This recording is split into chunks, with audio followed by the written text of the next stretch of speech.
Yes, please. I'm fine. Yeah. Yes, please. So, good evening, one and all. It gives me immense pleasure to welcome you all back to our Advanced ART Masterclass. This time we have a pioneer with us. We are so humbled that Madam has accepted our invitation to be here tonight. Before Vasundara Ma'am invites our esteemed guest for today, I'll just give a brief introduction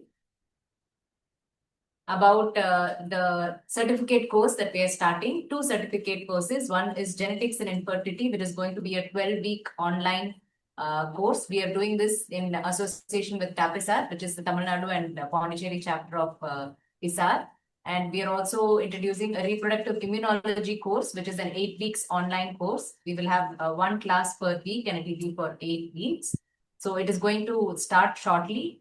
For further details, please uh, call the number or click on the link. We will be sharing it in the Scale WhatsApp group as well. So with that, Vasundara ma'am, I kindly request you to introduce Nayana ma'am. And the next Advanced ART Masterclass is on 25th September, which is going to be the part 2 of the receptor polymorphism by Ramaraj sir. And October Embryology Masterclass is going to be by Dr. Ved Prakash. Thank you, Sindhu. Welcome, good evening, and welcome to all the delegates present here. I am very honored to invite Dr. Nayana Patel, Madam. She's a well-known figure and a mentor, teacher to many, trained many students, and she's quite popular among all of us in India and also abroad. But I need to, mention few of our accolades, which, has come after years of experience.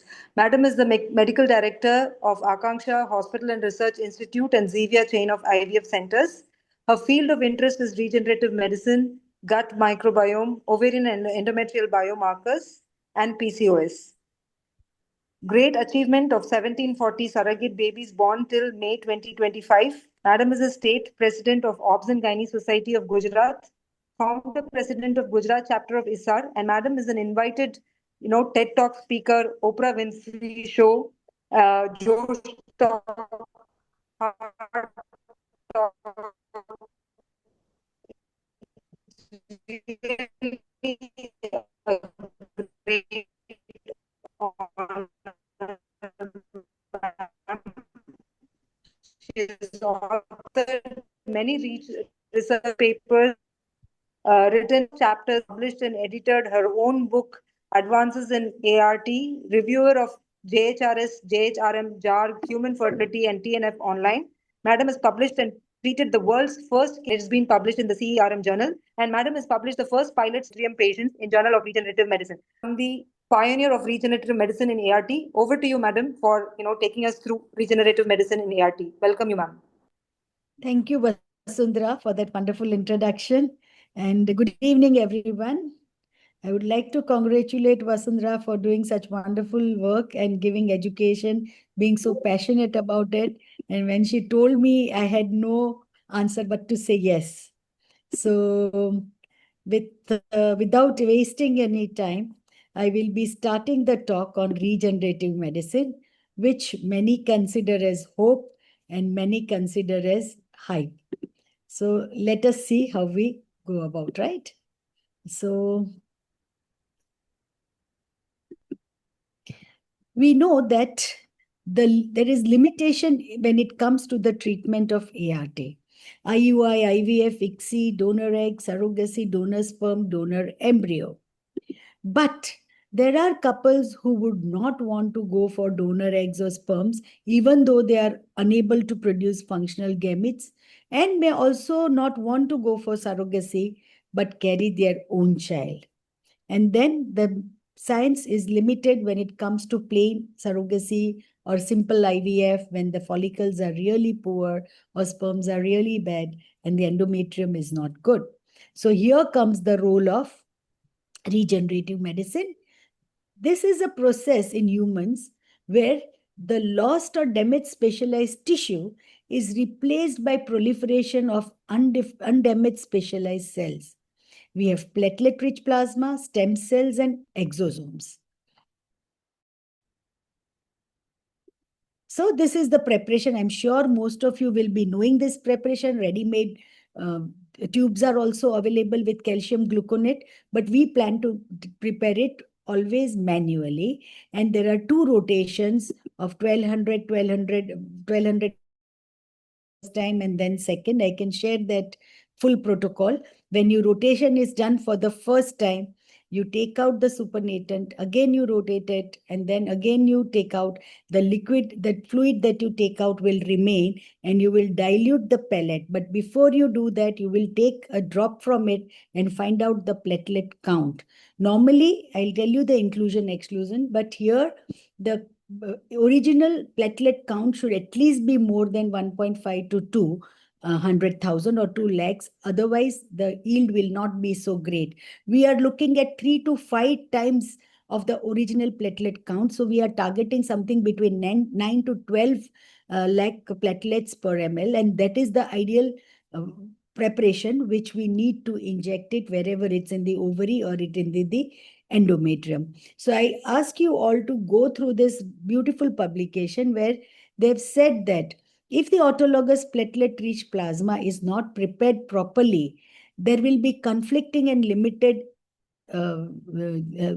whatever we say the evidence is. Some people will say that no, it is not effective. Someone will say it's effective.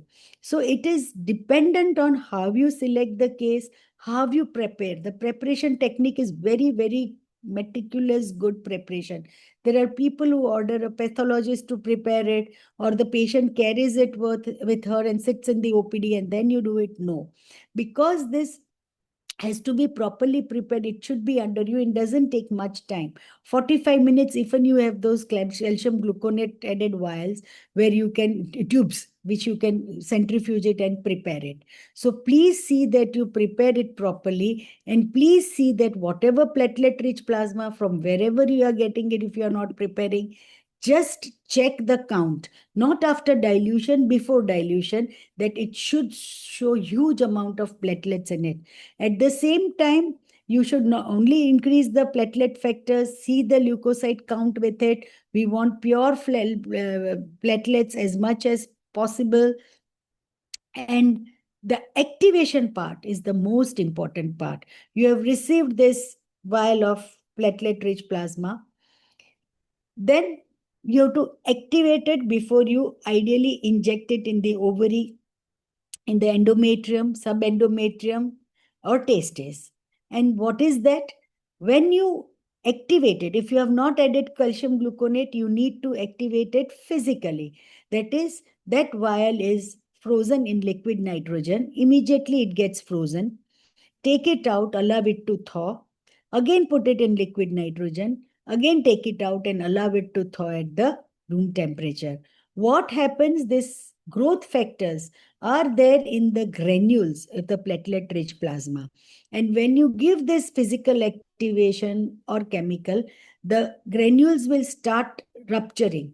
So when the granules disperse and rupture, the growth factors will come out, and it is potent only for 15 minutes. Best is between 5 to 15 minutes. So the patient is ready, prepared, and that is the time you ask the person to activate it, and then you just inject it. If it's lying there after activation for 1 hour, it's no good, it's waste, and that will not give you the result.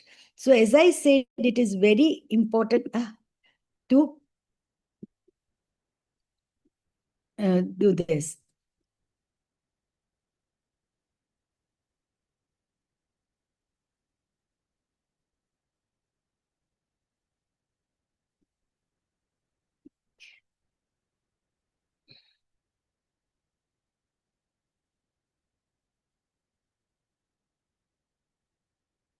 One minute.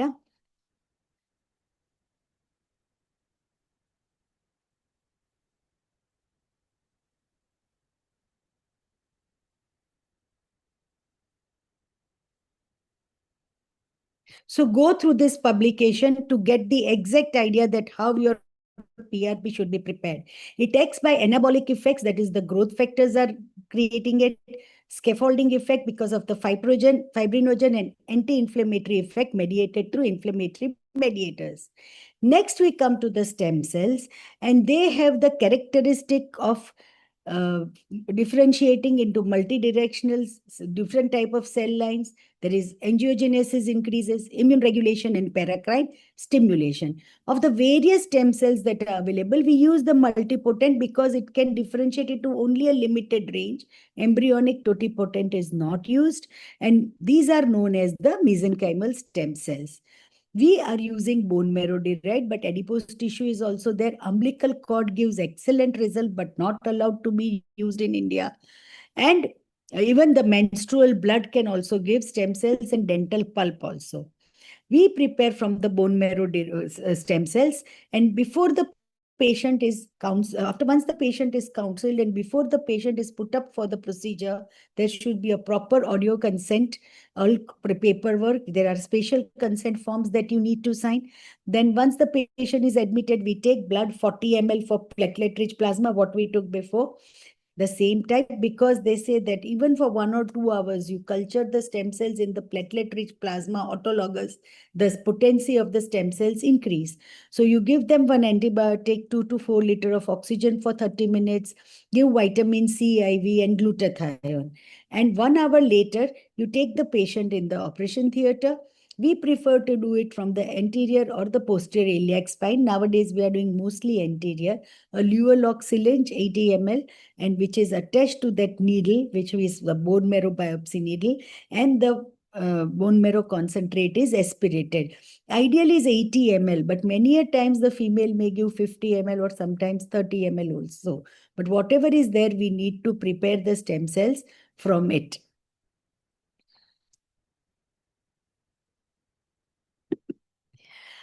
Manual method, but these are the automated Sepex bone marrow separator, Angel bone marrow separator, which will separate. There are special kits like a blood, this thing. So when you collect the bone marrow and you send it, they are put in the kit, and then automatically the mesenchymal stem cells are separated. And for the platelet-rich plasma, when we do it manually, we use ACDA solution, which is from the blood collection that we have. There is ACDA solution, and from there we use it. So that is easily available, and it turns out to be even quite cost-effective. Now for the stem cells, when you prepare it, you have to culture it also, check for the infectious disease profile, and check for the contamination also, and then you start the procedure. And once it is done, again you check for the infectious and you see for the cells. You just count the cells, because counting the CD3473 is a flow cytometry and it cannot be done immediately. So how many million per ml? It is said the dosage is 1 million per kilogram body weight. So if she's a 60 kilogram female, maybe 30 you can inject in both the ovaries, but this much of cells to get from the bone marrow of an little adult woman sometimes is not possible. So whatever 15-20 million you can inject, but that cell count can be done immediately. Now, the advantages are that they do not raise ethical concern, they have limited immunomodulatory function and low immunogenicity. And the mesenchymal stem cells are multipotent, self-renewal. They activate number of Parker's pathways, and there are number of CD cells which are good and which are collected. They have a capacity to differentiate into osteoblasts, adipocytes, chondroblasts also, and they mainly function via paracrine signaling and regeneration. Now, how do we optimize? Because this treatment also gets a bad name if you are not using at the right time for the right person in the right dosage. Though nobody has so far been able to define that what should be the right dosage. So effectiveness depends on the disease stage. When you are taking the dose of the delivery, the stem cells you can give intravenous, but these intravenous are not helpful. Normally they get trapped in the lungs because there is microcoagulation over there. But if you give it in the targeted organ, it really helps. Or if you give intra-arterial, where the stem cells are surrounding that arteries, it will give good result. Patient genetics also because it cannot 100% or not even correct genetics, though they say that it can extrapolate, but it is not proven. Then the extent of response varies from patient to patient, and production method is very important. So it should be a tailored MSC therapy. Not all patients will need 3 times PRP or 3 times stem cells. No. Each patient, how it responds will decide when is the next dose, or if at all she needs a next dose. And then how do we optimize the MSC, pre, post, what treatment should be given. So these optimization strategies are still under study. Now, ovarian rejuvenation, we know, is one of the burning problems where we see POI very early nowadays and diminished ovarian reserve with the age. It will activate the regenerative therapies, the dormant primordial follicles, and alleviate even some of the hormonal effects which are there with POI and DOR. Previously, we thought that the males only can produce sperms till 1890, and females are born with a set number of oocytes, and then around menopause, they are all exhausted. But not anymore. Now we know that there is successful discovery, isolation, and establishment of ovarian stem cells, and this has given us the hope. So we need to now see how this ovarian dormant cells we can stimulate it to go convert into folliculogenesis. For this, we have to understand what is ovarian stem cell nest and what is niche. Niche is part of the nest. Nest is composed of the granulosa cells, endothelial cells, and immunological relevant cells which surround it. And this ovarian niche is the key parameter to promote an adequate follicle development. And this is what we target with the stem cells or with the PRP to rejuvenate that ovarian niche, which will help in developing the follicles within the ovary. So this is the picture of the ovary, and you can see here that there are oogonias, that is the oocyte stem cells. And this on the HE stain you can see, and this is what we need to activate. And this is the typical picture of this niche. So how does it help? It helps by immunomodulatory effects. So we know everywhere the inflammation should go down. So TNF alpha will go down. There needs to be an antifibrotic effect. And when there is regulation of angiogenesis, good blood flow, we know that it will help the angiogenesis and the vasculogenesis. But the most important is the granulosa cell survival. We know that folliculogenesis and regulation of granulosa cell is very important. So we need to reduce, and that happens with stem cell or PRP, that there is reduction of apoptosis and atrosia of the granulosa cell. There is regulation of pro-apoptotic proteins and proliferation of the cells. So this is the main effect, and there are two more effects. One is the mitochondrial transfer, which is the latest in 2025 publication, and also the EV, extravesical secretion, where it helps by especially the exosomes carrying the proteins and lipids and miRNAs. All this time we thought that POI and DOR are the two main indication. But no, we have now made it little broader. When the patients have failed fertilization or poor fertilization repeatedly due to the quality of the egg, or there is low success of fertility in spite of the male factor, everything being normal. In recurrent miscarriages of unexplained etiology, especially when the AMH is low of the patient, whatever the age group, PCO, endometriosis, and post-chemotherapy. So now again, the same action which I said, that this is the mechanism. What happens is the PRP or the stem cell, especially the stem cell, they will go and home it. Homing in is what we call at the injured site.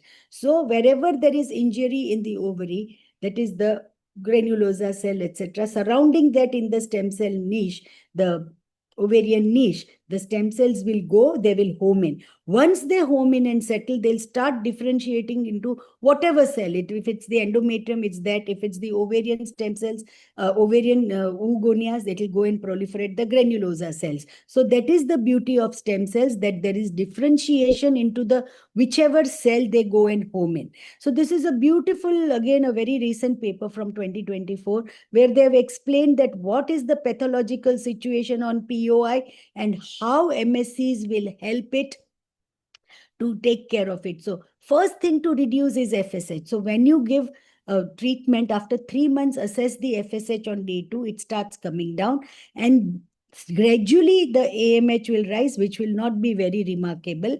It will act as reduce the oxidative stress also, and it will accelerate the growth of the follicle and anti-apoptotic factors. Now, the criteria is that we should always rule out the karyotyping should be normal. It should not be an abnormal karyotype like Turner's or XXX. We should be careful about it. We ideally do it for 21 now, we should say, or even young girls, we do it when it's not for infertility, but just to improve this thing. 18 to 40 years, up to even 45 years. Patients with secondary ovarian failure. But normally young girls means those who are in the range of 23, 25, who are keen to extend their fertility. This is not the ideal way, but at least we can preserve it if they are not ready for oocyte freezing or for ovarian tissue cryopreservation. Then the hypothalamic disease should be ruled out. In autoimmune, the effect is very short-lived. How long is the effect is a common question. So it could be 18 months is what we have seen also. It could be less than that also, how a patient responds. But in autoimmune, the response will be for a very short time, and we are still now started doing an autoimmune. Major medical problem or any hematological issue, we don't do it. The key consideration, when to plan. So when you have seen a patient immediately first low AMH, or we will not, even a 40-year 0.5 AMH, you want to try one IVF cycle without doing anything, just giving the supplements, lifestyle changes. But repeatedly it is low, we can explain, or IVFs have failed. Then what dosage? And what is the time? Not necessary do post-menstrual immediately. If the ovaries are very small and you cannot visualize on ultrasound, it's better to give an ovulatory agent and do it around 10th day. And even premenstrually also you can do it. There is no harm, even if there is a corpus luteum surrounding it, you will find the cortex, you can do it. What dosage? So dosage, I say that the platelet as much as you can maximize, and this. See the volume of the ovary. So volume, if it is small, maximum you can give is 1.5 ml, 1.82. But if the volume is good, you can go even up to 3 ml in both the ovaries. Our ideal dosage is 2 ml. Whether to do transvaginally or laparoscopically, ideally it is laparoscopy, because under vision you can put it in the hilar or the anti-hilar. You can literally lift the ovary, and trans-abdominally you can also inject in the cortex with a spinal needle. We inject it with the egg retrieval needle. But the patient recently had a laparoscopy and does not want to do it. Ovaries are accessible. One thing, they should not be stuck. They should not be in an area where you can injure any organs, especially the ovarian vessels. So you have to judge all this prior. What precautions should be taken, proper aseptic, antiseptic, and the complications, how you can minimize, especially fix the ovary when you are doing it properly. Only when it is fixed and you try to inject, the ovary moves, better not do it transvaginally, post the patient for laparoscopy. Prognostic factors are mainly the age. Less than 40 gives the best result. We do up to 45, we have done even more. Second is the volume of the ovary. If the volume is good, at least there is something inside. The substrate is there from where the oocyte will grow. If they are very, very streak ovary, your counseling should be very thorough, that we are doing it, we don't know what is. For everyone, you should say, don't give a rosy picture. Then she had a past carriage, chemical, or IUFD, whatever it was, or as a living child, they are the best, because these are proven fertile eggs, whatever she has remaining also, because it has already given the pregnancy. And the counseling is the most important part. DOR, you can always say your IVFs have failed, it's better you go for donor egg, nothing like it. But if she still insists that I want my eggs, then is the time when you should counsel for this and say that it does not work for everyone. It may work for some, it may not work for some. We will do our best, but you should be well informed that this is not going to give you from 10 follicles from 2, or increase your AMH point from 0.5 to 2 also. AMH cutoff many people take, but I don't see that reason. 0.001 and 0.009, 0.004 has also given result. But what I say is the volume should be good. And these patients with very low AMH, almost irregular, very irregular cycle or amenorrheic, the counseling should be very thorough, that it is an experimental procedure. You may not get a result and you may end up with egg donation also. Now, transvaginally, you can do it, and laparoscopically. Transvaginally, it is quite simple. As I explained, you fill up the egg retrieval needle right up to the tip. The embryologist has proper measurement of what is there remaining in the length of the egg retrieval needle. Take just a little drop out and then start injecting. You should ideally first do a good scan and see where all spot. Maximum 2 punctures, I would say. And when you inject in the cortex, give 0.4 ml. Then ask the embryologist to, or whoever is pushing it, to stop a nurse. Count for 30, 40, 60 seconds. Allow that PRP or stem cell to disperse. Then move your needle a little bit again and go to another area of cortex. Again, allow 4.4 ml and allow it to disperse. Don't do it in a rush.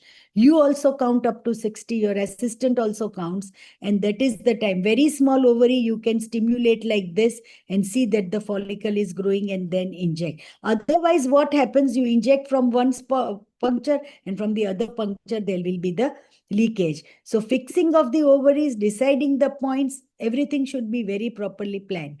You can see this was our previous technique, a very streak ovary, the hilar and the anti-hilar. You can see there was some leakage. So now we have shifted to this. You can see here, there is some leakage. This is what we used to do before. Now what we have started is, this is again with the egg retrieval needle only. Properly hold the ovary, go into the anti-hilar border first, slowly drop by drop inject and wait. Don't change the, don't puncture it again. Allow the cortex to totally ovary to get blanched. So that means the dispersion is where there is no leakage at all. And then go towards the hilar, anti-hilar, and then the hilar border. And there also you inject it like this. So there is no leakage of the fluid that you are injecting, whether it's stem cell or the PRP. So this is the picture before and this is the picture after. There are a number of publications with platelet-rich plasma, our Indian publications from abroad, which have shown that it helps. There is a systemic meta-analysis and review. Some are in favor, some are not in favor. And this is Sonia Harayas's paper on autologous stem cell ovarian transplantation. The study is still going on. They had 5 pregnancies and they were also injecting into the cortex. There is one study where they injected into the ovarian artery, but it is a very, very risky procedure to do it, and we don't do the ovarian artery. These are some of our Indian publication, and this is our publication in Fertility and Reproduction, the Aspire journal, how the PRP can help in ovarian rejuvenation. We had 45 patients, 18 were negative, but 27 positive, out of which 8 were natural. So we have seen patients whose IVF fails, and because there were 5 eggs, 3 day 3 only, and transferred and negative. And now we do PRP and we tell them to wait for 2 to 3 months. If they are young patient, you ask them to wait for 2 to 3 months, because ideal time is 90 days for the recruitment of the primordial follicle to pre-enteral and enteral. But if the patient is advanced age 41, 42, I would do it immediately in the next cycle.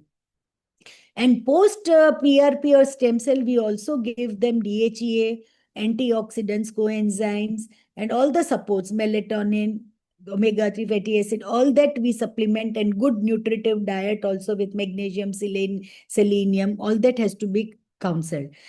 And there were IVF pregnancies. So 27 patients had a positive outcome after the platelet-rich plasma therapy. So our conclusion was that it definitely helps. And this was the case where she is a 41-year-old. She was a judge from Himachal Pradesh, 0.54.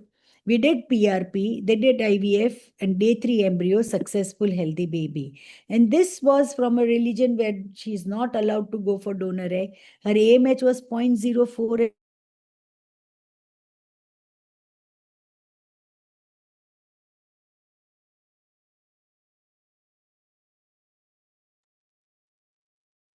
Ma'am's video is frozen, Naman. Madam's video is frozen. Yeah. Your video was Yeah. frozen in between. Yes. And so we did this, and she conceived naturally. This another patient who had 0.09 AMH with 14 FSH. When FSH is high along with low AMH, possibility goes down. We did her bone marrow data. So which patient you do PRP, which patient you do bone marrow? PRP generally patients will have good PRP. Bone marrow for little advanced age is better. If the AMH is very, very low and the patient agrees, we go for the stem cell only. And if the patient has especially past history of very many failed fertilizations or this, we go for the stem cells. PRP we keep reserved for young girls only, or when the patient doesn't want to go for the bone marrow aspiration. She also had an IUI pregnancy and delivered. So after PRP or stem cell, you can do IUI. They can conceive naturally while they are waiting for 3 months. This patient, 41 year, 0.151. We did her in July. And then what she did, she was very, very educated in the science, life science part. So after 3 months, she went to US and did. She said, my follicle counts from 5 have gone to 9. FSH has dropped from 21 to 8.8. See the difference. And the AMH from 0.151 has gone to 0.696. So this is how you document your results.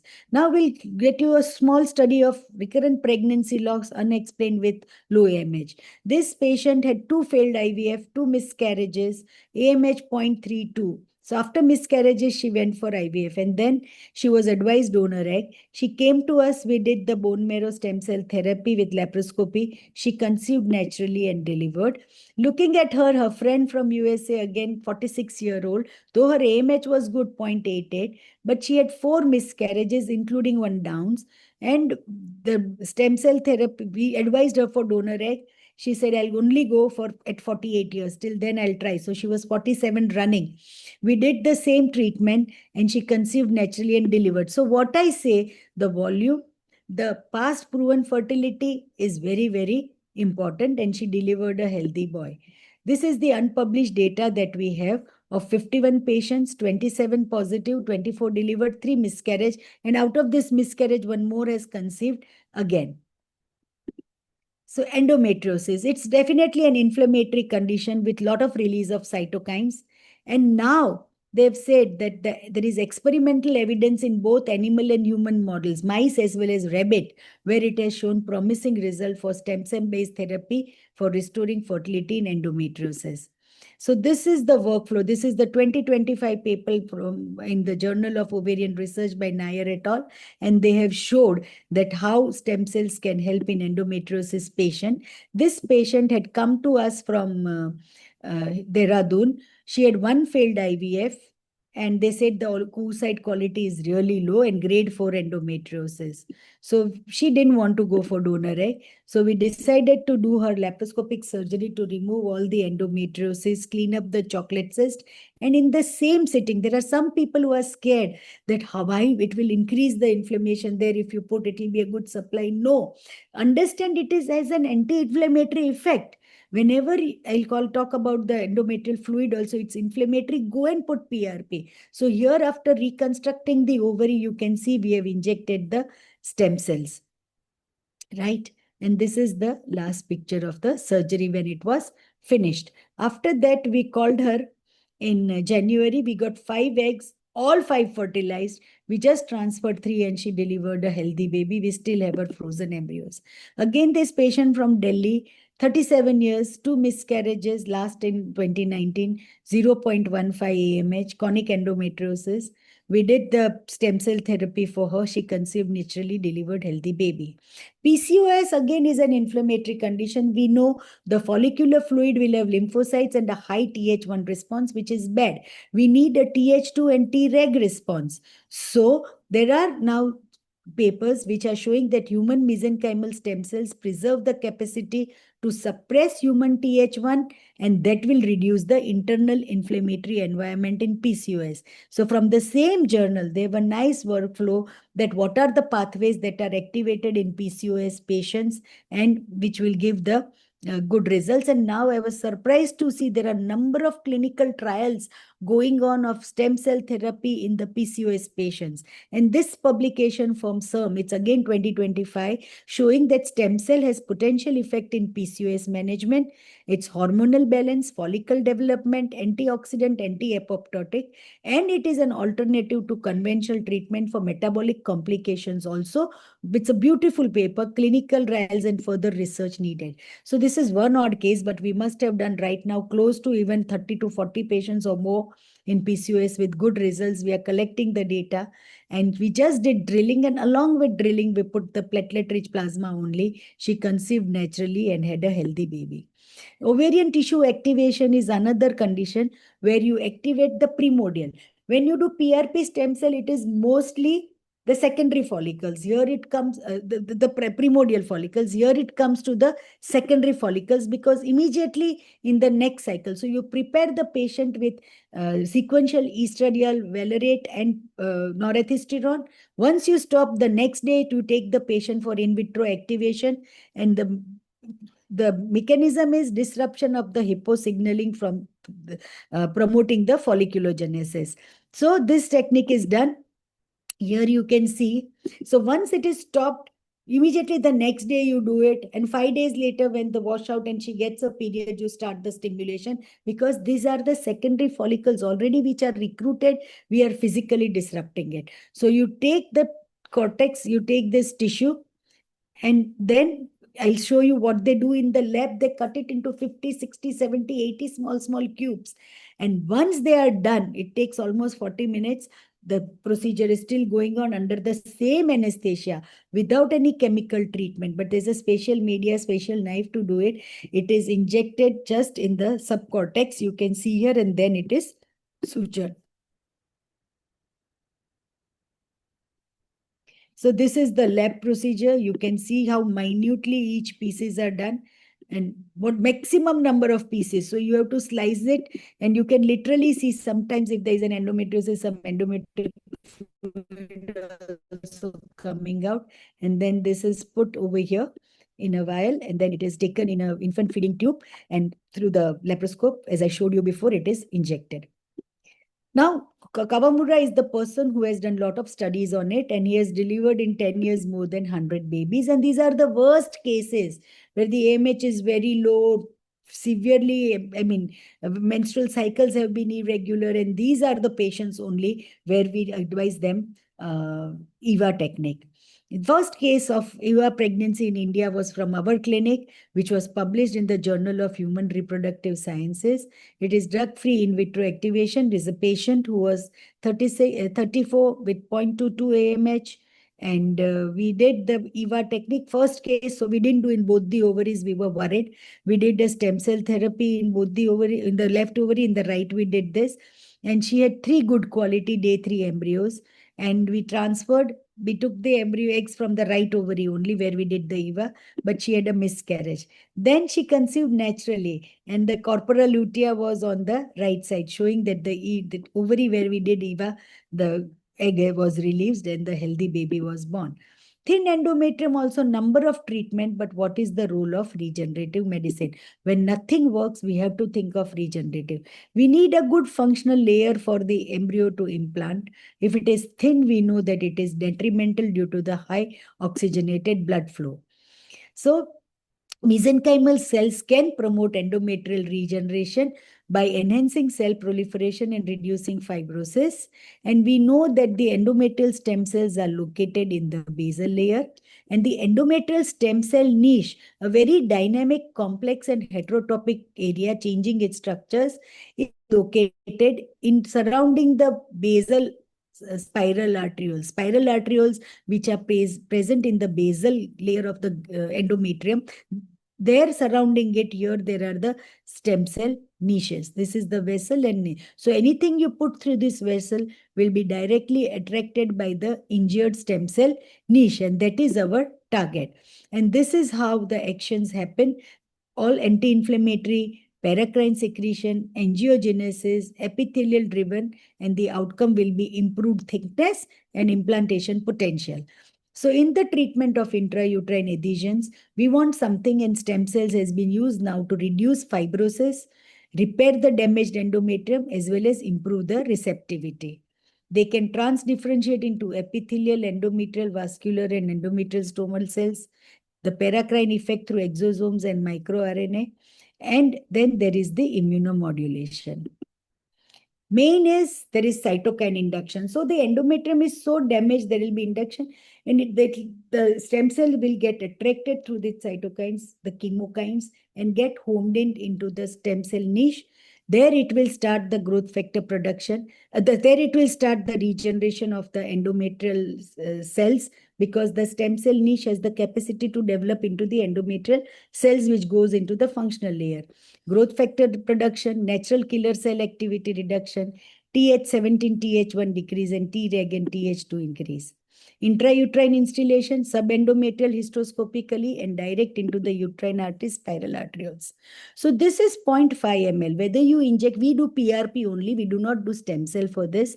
So PRP, you take it, and 2 to 8 days before embryo transfer. If you are looking at the thickness, it should be done in the early follicular phase by 6th day. You can repeat it after 3 days. If you are doing for endometrial fluid also, repeatedly the patient has, then also it should start from early. But if the lining is good and patient is having repeated failure, in that case, you want to improve the receptivity, just do 2 days or 3 days prior to embryo transfer or IUI. And this is how we inject with the IUI catheter only. We now use even embryo transfer catheter. We fill up the bladder and abdominally we do the scan, and along with it, drop by drop, we put it maximum 0.5, 0.6 ml will go. But that also drop should go very slowly so that there is no leakage, and then only it will have a good effect. During hysteroscopy, we have developed a very good technique. We just clean up all the adhesions which are there. Then with the same egg retrieval needle, we inflate the cavity with saline. Ultrasound guidance is always needed. Once you go beyond the endometrium, that is submyometrial region, beyond the endometrium little bit, that is the place where you put, because you know that it is lying in the basal layer. So what you do is you fill the cavity and about 0.7 ml is injected in on the four walls, whether it's PRP or stem cell. Once you inject slowly that 0.7 ml, evacuate the full uterine cavity. Let the fluid saline come out. Let it get absorbed. Wait for about 30 to 60 seconds we wait. Again inflate the cavity and then change to the next wall, anterior, posterior, and both the laterals. So this is how you do. Along with the inflated cavity with saline, if you try to inject, there will be, it can come out with it. So this is what allow the walls to collapse. Let it get dispersed, again inflate the walls, and then you put it in the other walls. These are number of publications which are seen over here. And even Fertility Sterility has said that PRP can be useful in the patients where there is thin endometrium. This is our signature procedure which we do. Instillation into the uterine artery spiral arterioles, as I explained, because they have done experiments in the mice. So mice and humans both have same. The endometrium stem cell niche is located at the endothelium of the spiral arterioles in the basal. We were inspired by Carlos Simon, but he used only CD133. They gave 3 days of GCSF, and then they mobilized the bone marrow stem cells and they used peripheral blood, and 3 times they had to collect in a blood bag. So it is 300 ml of blood every time. And then they proceeded to develop this CD133 by plasmapheresis. But we don't need CD133. Actually, the bone marrow concentrate is ideal because it has all the CD cells which can help act in conjunction. And so we just took the bone marrow mesenchymal stem cell, separated it, and we injected, and it was again the transdifferentiation into stromal endometrial epithelial cells, immunomodulation, angiogenesis, antifibrosis, and anti-apoptosis. This is the lab, the OT lab and the cath lab where it is. For this, you need cath lab. So this is the cath lab. So once the patient is admitted in, these are the worst patient. In 2019 January, we started. Until date, we have done 55 cases, and that too not our own patients. There are referrals from Nepal, Bangladesh, all over India, Jaipur, Bangalore, Delhi, Mumbai, and till then we have done only 55. So these are not a routine case. Worst cases, tuberculous endometritis, they just have brownish discharge or totally amenorrheic. The lining doesn't go beyond 3-4. That also is fluid filled with repeated hysteroscopy, PRP, hysteroscopy, subendo PRP. Also, the patients have failed. And their menstruation, maybe one cycle they get good after hysteroscopy, again it goes to spotting and brownish discharge. These are the only patients which you take for this. You go from the femoral artery, catheterize it in the cath lab, and we see to it that one of us is always present from our team. So once your patient gets admitted, you collect PRP. After 1 hour, collect bone marrow, do your procedure, hysteroscopy, whatever you have to do. By then, the stem cells will get ready in an hour or 2 hours. Then you take the patient to the cath lab. And here they don't need anesthesia. Locally, the femoral area is infiltrated. And from right femoral artery, you go to the left uterine, internal iliac. From the left internal iliac artery, you try to negotiate the uterine artery. And then once you enter the uterine artery, you put in the microangiocatheters, the interventional radiologist or cardiologist. And once the microangiocatheters are passed, then the stem cell about 1 to 2 ml. Normally it's 1 ml that we put and very concentrated. After it is done, this is the fluorescent dye to confirm. They can see that it's passing around the spiral arterioles. So after the procedure is, after the stem cells are installed, we wait for some time and we inject it to prove that it has passed through this only, right? You can see that the spiral arteriole surrounding. So this is the procedure. Both the femoral arteries we do, we can find out sometimes there is an absent uterine artery, there is hypoplastic uterine artery on one side, or it is severely stenosed due to endometritis and you cannot negotiate the uterine artery, so you cannot pass the microangiocatheters. So this was our first child which was published in SERM, the first child in the world which was born through this therapy. This female had tuberculosis, was advised surrogacy. We did this uterine artery, spiral arterioles. You can see the changes hysteroscopic as well as the blood flow. We document all that. And then in May, we could get a good endometrium. We transferred and she has a healthy baby. The first case we did, we put the Leach-Wilkinson cannula to help the interventional radiologist. There is not a huge difference, but yes, you can see the post-therapy scan, even there was still a little fluid. This patient had one missed from Bangalore. She had 7 embryos frozen for 1 year, hysteroscopy, endometrial PRP, subendometrial, everything done. She was denied transfer, lining was not good. When she came to us, we did this procedure. And then she had a good flow in April. She menstruated. Then again, 3-4 days, the flow increased, the cycle flow. And the previous patient, till today, she has healthy menstrual flow regularly every month. Her tubes were blocked, her ovaries were almost very small, but the endometrium was prepared so that she could deliver a child. And then when she goes back to doctor in Bangalore, I said, what did your doctor do? This is a lovely writing. And she delivered twins.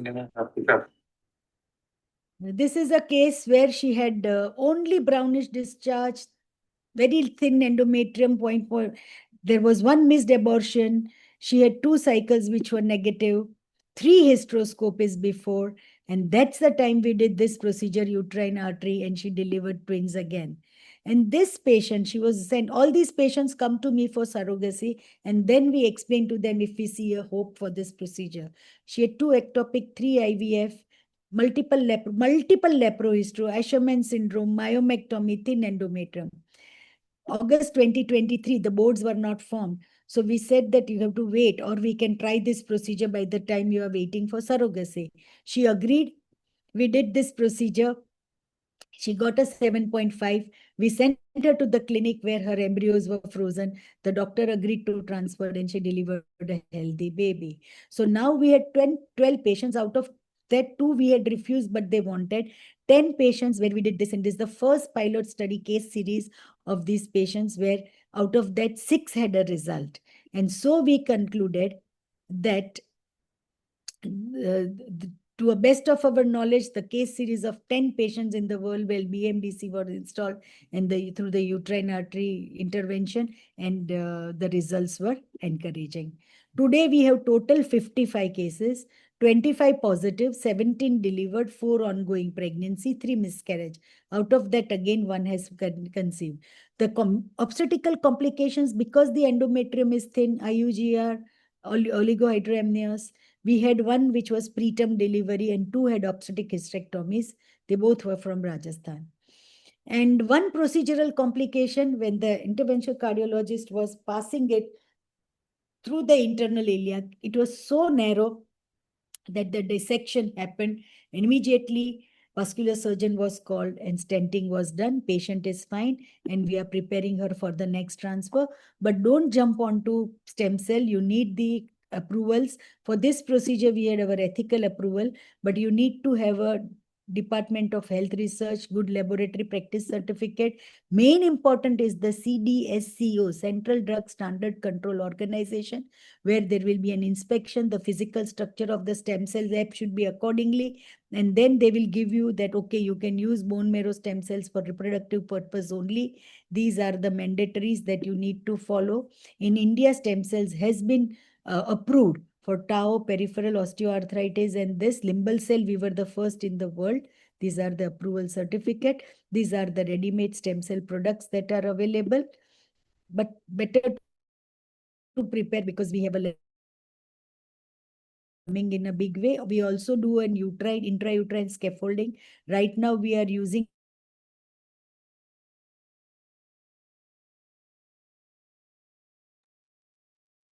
Ma'am, your voice is and your video is frozen, ma'am.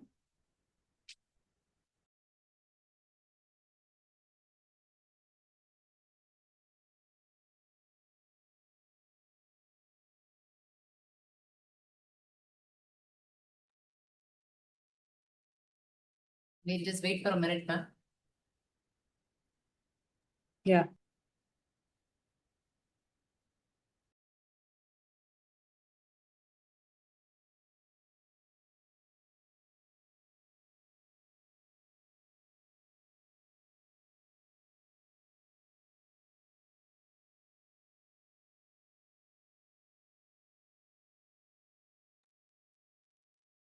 I think ma'am will be rejoining. Just give us 2 minutes, please.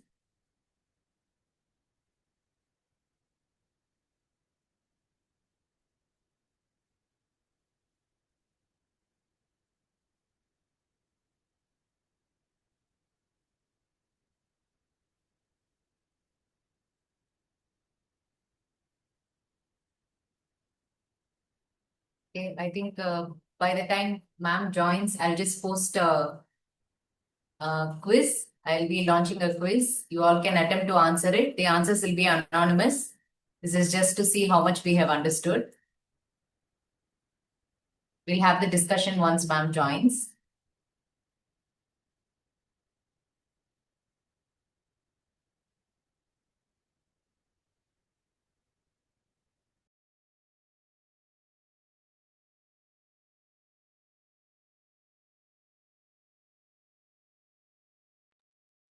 You've shared the quiz questions?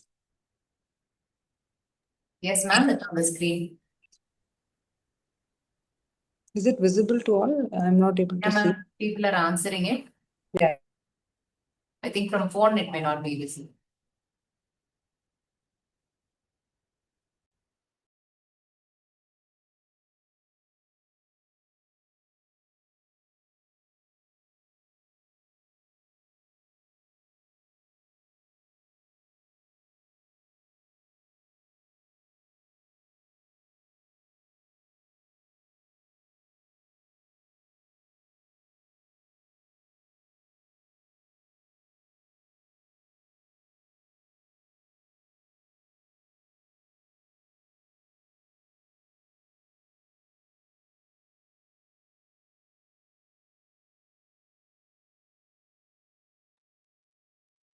Madam is joining.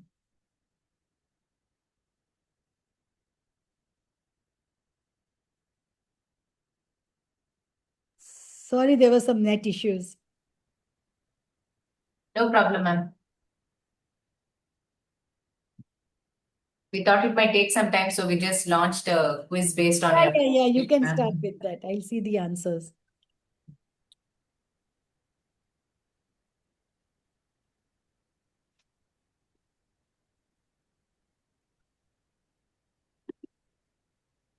So usually we just give them about 5 minutes, ma'am, to answer the questions. Ma'am, do you have any more of your presentation left, ma'am? Were you on your last slide? Future Yeah. perspectives, madam was showing that, I think. It got stuck there, ma'am. Yeah, that's when I got stuck.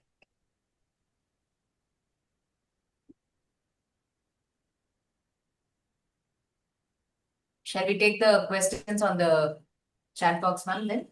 Yeah, please do that. I'm already answering one. Okay.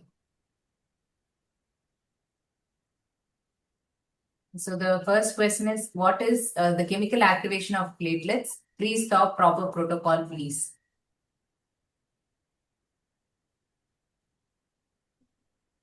Ma'am, are you able to hear us? Yeah. I'm just listening. So they are going to answer another. No, ma'am, though I'm. No, actually, these are the questions which are there What in the is the chat box. question? What is the chemical activation of platelets? Calcium, the calcium gluconate vial that's available. That is the chemical activator, but we use the physical only. Which is better, ma'am? When we use the manual method, when we use the ACG tubes. I think the physical is better. Okay, ma'am. But generally, freeze-thaw protocol will give you better activation. Results. Okay. It just takes hardly 3-4 minutes, 5 minutes. Okay. And in thin endometrium, what is the protocol you follow, ma'am? Thin endometrium, look, we start with the natural cycle, or if it's an hormonal cycle. Nowadays we use rarely valerate, but if we use valerate, then we change over to hemihydrate. Then we see that we can change the route. Either transdermal is also very good and transvaginal is also very good.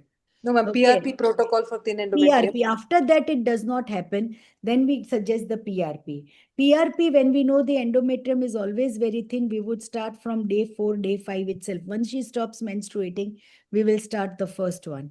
And then evaluate the lining after 4 days, and then every alternate day. We do up to even 3 PRPs in one same follicular phase of the patient, but every time new is prepared, we do not put it in the fridge and use it again. No. But if we do PBM, peripheral blood mesenchymal stem cells, it is giving excellent result. There the protocol is different. Nowadays, more and more papers we will see on PB MSC. So there, the peripheral blood mesenchymal stem cells, we also activate little with HCG, and then we inject it 3 times. But there the blood has to be stored, and then after 2 days activated, and then 3 vials we prepare from the same collection of the blood. And then if the PRP also, we give a lot of peripheral vasodilators also to increase the blood flow along with it. Okay. What are the potential? But normally one is sufficing if the endometrium is like just between 6 and 7. But if it's persistently low, even in endometrial fluid, we do even 2 times in follicular phase if we see the endometrial fluid. Okay. Are there any potential long-term or short-term side effects of using stem cell therapy? Not really, because these don't have any tumorigenicity effect. And how do we ensure quality control, ma'am, of stem cells or PRP? Should we measure the platelet concentration before and after preparation? Yes. Is it practically possible? Yes, it is possible. You just give a little drop of it to the pathology lab if you have in-house.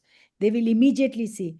They'll call you, what is this? This is a huge concentration. We say it is a prepared stem PRP. That's why it's like that. In stem cells, we count the number of cells, mesenchymal cells.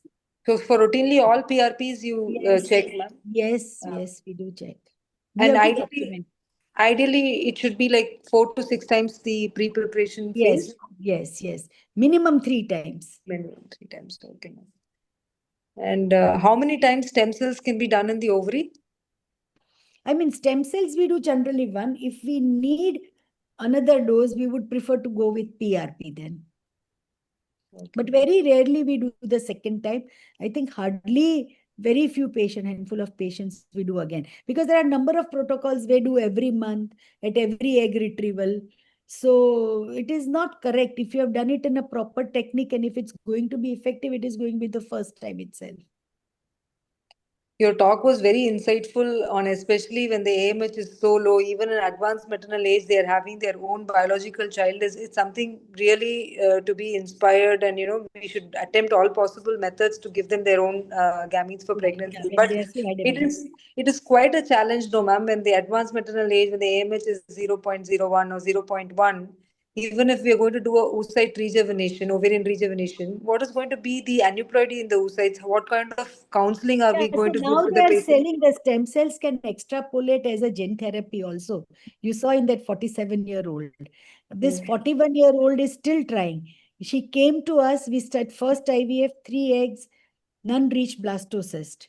Second time she said do a fresh transfer on day 3. We did, she conceived. She's now 43 running, 42 complete, yeah.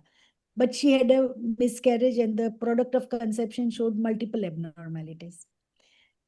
Then she said, now keep collecting the embryos. We did PGT and normal 1 and that transferred, it failed. Now we have collected 2 more and today, day 3, we had 3 A-grade embryos. She's going to collect till she gets 4, 5 blastocysts, out of which 2, 3 are normal. Then we do a hysteroscopy and then we'll transfer in her again.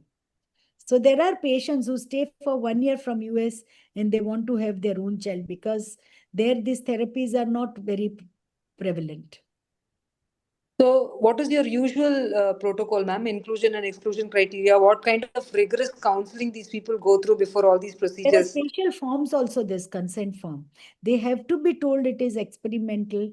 They have to be given all the literature if they are educated. We are just trying. And every sentence, other sentence should be ideally you should go for donor oocytes. Ideally you should go for donor oocytes. But because you want to do it, we are doing it. Not all patients are successful. Whatever success stories we can say, and we can say equally patients will have not been successful. But still they want to try. And to our surprise, when the patient gives up after failed IVF, they conceive naturally. So there is a role of regenerative medicine for such type of patients who just want to use their eggs or they don't want a child for them. You can advise adoption, whatever you want. But if they want to have their own eggs, then this is the last resort and you should offer to them with proper So, very consent. important is put it in paper, counsel them, the evidence, Yes, the yes. experimental So nature of the procedure, and then, take their there are consent. 10-20% who will get converted to donor egg after one cycle. Good. Because Yeah. we want to tell them that donor egg is the ideal for you. We have to tell that. Dr. Ramaraju sir has given his expert this thing about your this thing, ma'am. Dr. Nayana Patel has been a trailblazer in reproductive medicine, transforming lives with her vision, compassion, and pioneering work in fertility care. Sir has shared this message for you, ma'am. Thank you. Thank you. It's so important and so good to get it from Dr. Ramaraju, a very good friend of mine. And he himself is like research scientist, not a gynec, I would say second, but first he's a research scientist and then he's a reproductive medicine specialist. Everything excellent. Ma'am, what is better, PRP or bone marrow injection before IUI or embryo transfer? You're using it for IUI is something, an eye opener for all of us because we want it as cost effective as possible. But when they can avoid an IVF, why not, do an IUI and, get the So, benefit out of it is something. yeah, so in IUI, it's always PRP when intrauterine infusion, because for that you don't want to do an invasive procedure like stem cell. Only we do it for subendo PRP sometimes. Majority of the subendo PRP are with hysteroscopically, subendometrially, majority of the time it is PRP. But in certain cases, only we do stem cell.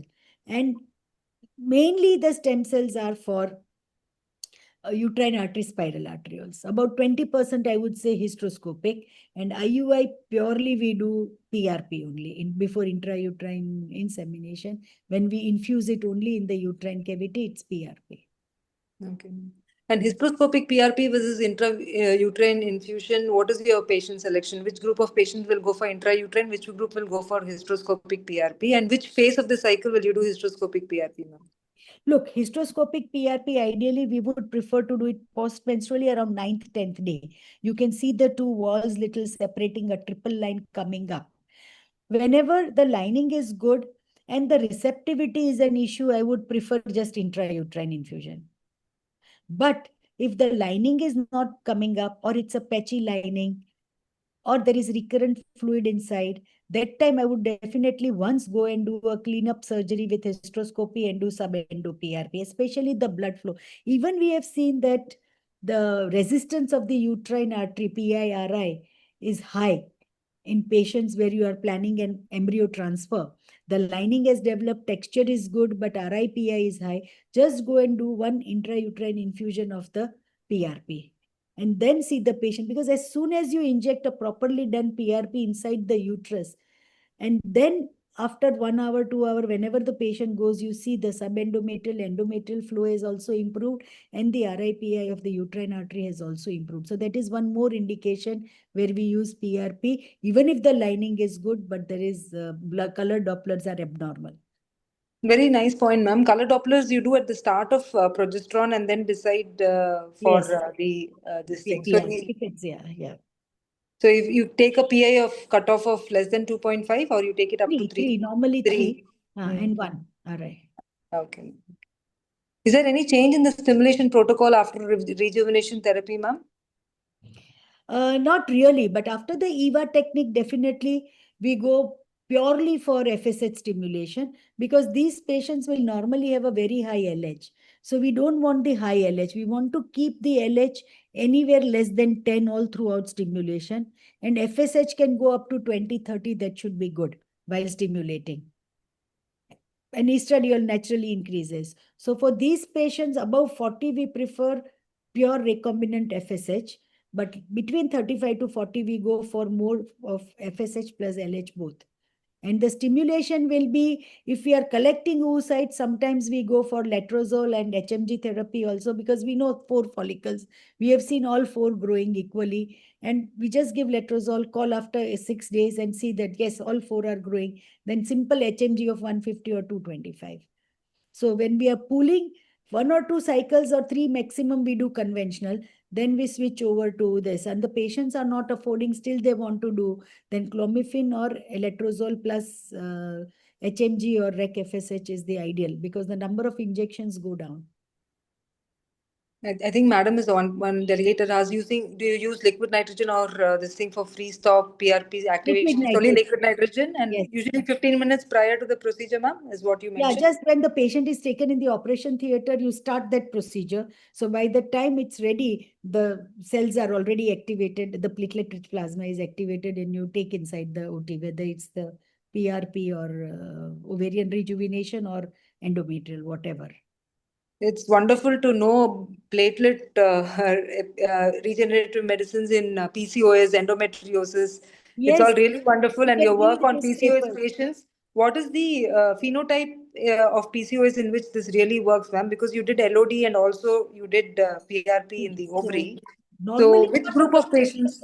Of PCOS, this will work in all categories. Look, ideally, we feel that the laparoscopy will work when the AMH is less than 7, BMI is less, BMI is high, you don't do it. So these are definitely good prognosis patients that we have. But the bad prognosis patients, like very high BMI, very high AMH, and you can see a ovary full of stroma only, and the very packed. So these patients, even LOD is not going to help. And this procedure may also not help. But there are certain group of patients where I think phenotype classic, this results may not be good. I have to analyze our results when we have used in classic. But definitely in phenotype C, phenotype D, this could be helpful. And in B, maybe. Okay. Sindhu, I request you to please share the poll answers before madam takes us through the last few slides which she's having. Yes, ma'am. So the poll results, I've just shared the results. So adult stem cells are, the correct answer is multipotent. 47% have answered it correctly. Advantages of mesenchymal stem cells are all of the following except. So they don't raise ethical concerns actually. So they raise ethical concerns is the incorrect answer. And ovarian rejuvenation is useful for all of the above. Like ma'am had in her elaborate slide, primary ovarian insufficiency, decreased ovarian reserve, and for a lot more indications. So all of the above. Human mesenchymal stem cells help PCO women by suppressing Th1 response. 52% have answered it correctly, which means I think everybody has paid attention. And method to instill stem cell in endometrium is all of the above, by intrauterine, subendometrial, and directly into the uterine artery by spiral artery. So I think that's great, ma'am. Thanks, ma'am. Thank you. Thank you so much. And you have arranged it so well that everybody can also understand the question and get the answer to it. Yes. Thank you, ma'am. Is there any other slides, ma'am? Or we have a lot of other questions. We would share it to your email, ma'am, at your free time. Please do guide us. And also, if people have asked about your protocol for preparing PRP, do share it with us so that we can share it with other people. I'll share the protocol. And we are so honored to have you, have your precious time on a weekday. You spent so much time with all of us and given us lots of insights on regenerative medicine in ART. My one last question to you, since you always innovate, try newer things, have you tried regenerative medicine in severe male factor or azoospermia? Yes. We are doing it routinely, PRP as well as stem cell therapy. We started doing it ultrasound guided because RT test is surrounding that only you have to inject. That is the area. But it's very difficult. So we do it intratesticular and in the subscrotal skin. That is the two places. And in two cases of micro TC, when we had opened it, surrounding the RT testes, we have injected stem cells. Both of them have not given good results, but we are going to still try in that. But oligoasthenoteratosis, these were the patients of non-obstructive, the micro TC. Oligoasthenoteratosis, bone marrow derived stem cells gives very good results when you just try to inject it in intratesticular, subscrotal, and on the ultrasound, whatever little you get with that RT testis view, it's very difficult, you can inject there. And oligoastheno, it definitely gives results in 3 months with, of course, lifestyle changes and the supplements. Thank you so much, ma'am. Actually, thank you so much. Thanks all the delegates for being a part of this masterclass series, and we really appreciate your feedback. And again, once again, a great privilege and honor to have you, ma'am. Thank you so much for accepting our invitation. Thank you. Thank you. Thank you. Thank you, ma'am. Yeah, sure.